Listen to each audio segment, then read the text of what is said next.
This question appeared in NEET PG 2020 and the question asks 5-hydroxyindole acetic acid, that is 5-HIAA, in urine is due to, and your options are A.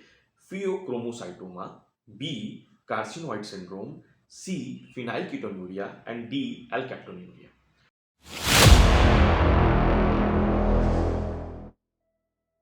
Now, all the options in this particular question are super important. So, we are going to discuss each one of them one by one because all these are very high topics from exam point of view. Let's first discuss about pheochromocytoma. So, in pheochromocytoma, we know there is an increased production of epinephrine or non-epinephrine. Okay, so let's first see how this epinephrine and non-epinephrine is produced in our body and how they are degraded. So we will know that if pheochromocytoma is there, what chemical products are increased in the urine. So first let's look at the production. So we know that tyrosine, okay, and phenylalanine will first create tyrosine, and that tyrosine will undergo hydroxylation, okay, to form dihydroxyphenylalanine. Okay, now remember, a very critical question on this step is what is the cofactor for this particular step. This is also the rate limiting step, okay, and the cofactor is tetrahydrobiopterin. Both of these are very critical questions. So phenylalanine getting converted into tyrosine, tyrosine undergoing hydroxylation to form dihydroxyphenylalanine, that is DOPA. Now this DOPA undergoes decarboxylation. Wherever decarboxylation is there in most of the reactions, as a general rule I am telling you, PLP will be the cofactor. Okay, so decarboxylation, and this DOPA gets converted into a very important neurotransmitter, dopamine, and this dopamine undergoes hydroxylation. This dopamine undergoes hydroxylation to form non-epinephrine, and this non-epinephrine further undergoes methylation. Methylation means addition of methyl. Wherever methylation is going to occur, remember, commonly, not always, SAM will be the methyl donor, S-adenosine methionine. Okay, so methylation it will undergo and it will form epinephrine. So this is how three important neurotransmitters are formed. Now, how they are broken down? So both epinephrine and non-epinephrine will be broken down by an enzyme called as COMT, that is catechol O-methyl transferase, and they will be broken down into VMAs, that is vinyl mandelic acids. Okay, this dopamine also is acted upon by COMT, but it is converted into homo-vanillic acid. Okay, so whenever there is an increased production of non-epinephrine and epinephrine, so increased production, increased degradation product, you will have increase in VMA in urine. Whenever there is an increased production of dopamine, you will have increase in the homo-vanillic acid level. So this is all about pheochromocytoma. Let's look at the next option now, carcinoid syndrome. In carcinoid syndrome, we know there is an increased production of serotonin. Okay, so let's look at how serotonin will be produced. So serotonin, again another aromatic amino acid, that is tryptophan. So this tryptophan will first undergo hydroxylation, and what it will form? It will form 5-hydroxytryptophan. Okay, and again after this hydroxylation there will be a decarboxylation. Okay, decarboxylation, and what this decarboxylation will form? 5-hydroxytryptamine. Okay, so 5-hydroxytryptophan is converted into 5-hydroxytryptamine.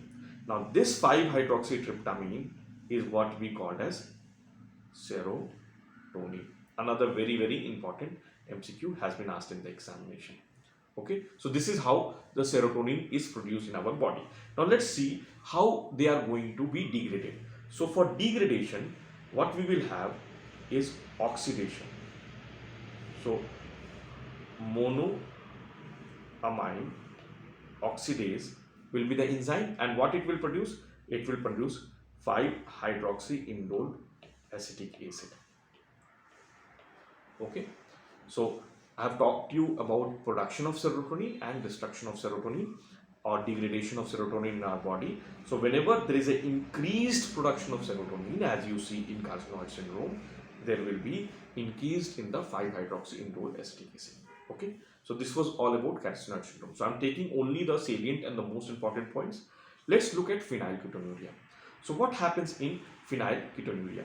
Now in Phenyl Ketonuria, so basically we know that phenylalanine gets converted into tyrosine, and the enzyme here is phenylalanine hydroxylase.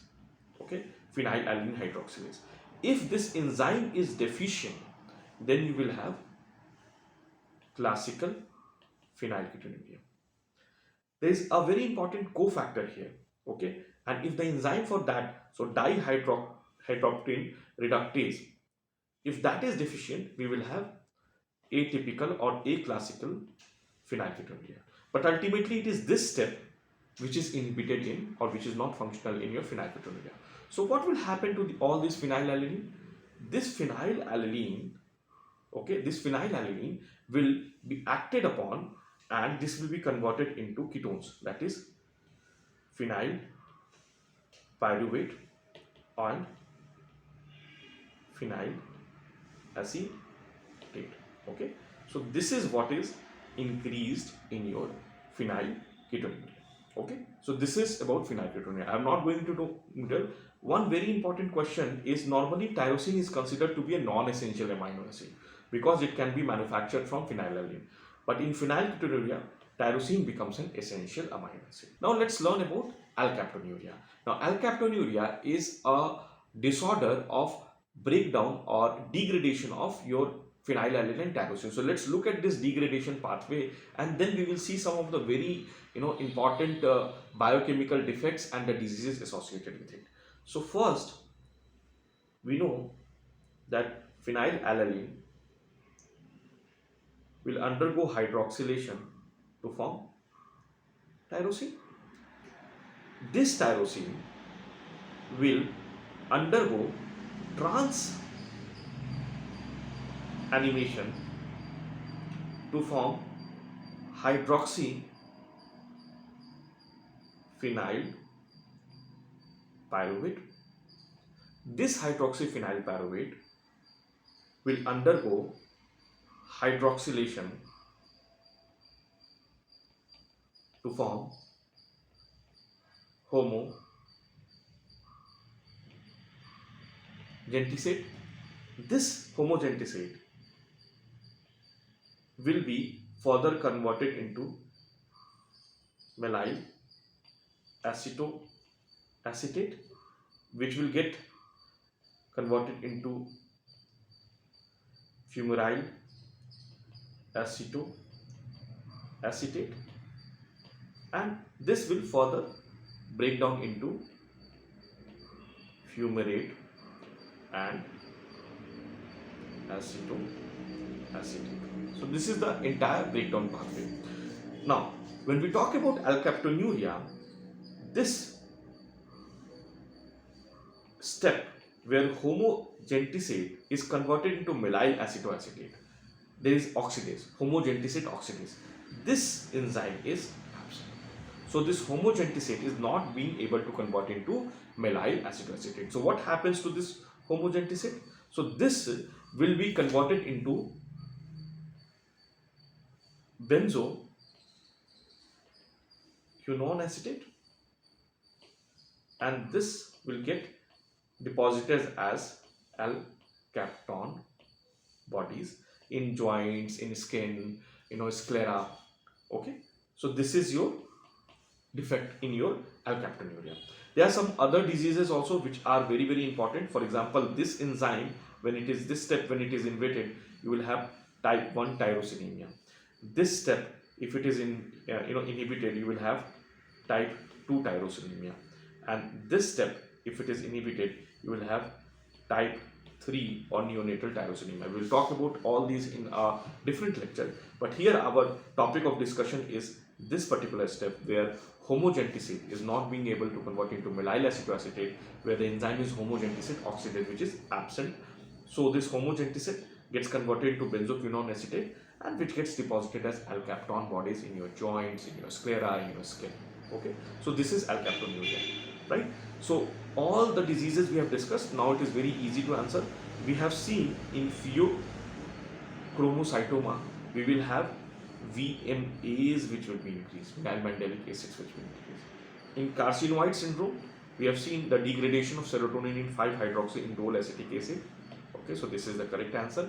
In Phenyl Ketonuria, we have seen that phenyl ketones like phenyl acetoacetate or phenyl butyrate, all those things will be increased. And in Alkaptonuria, it is the alkapton bodies, okay, that will be deposited. So correct answer here is B, Carcinoid Syndrome.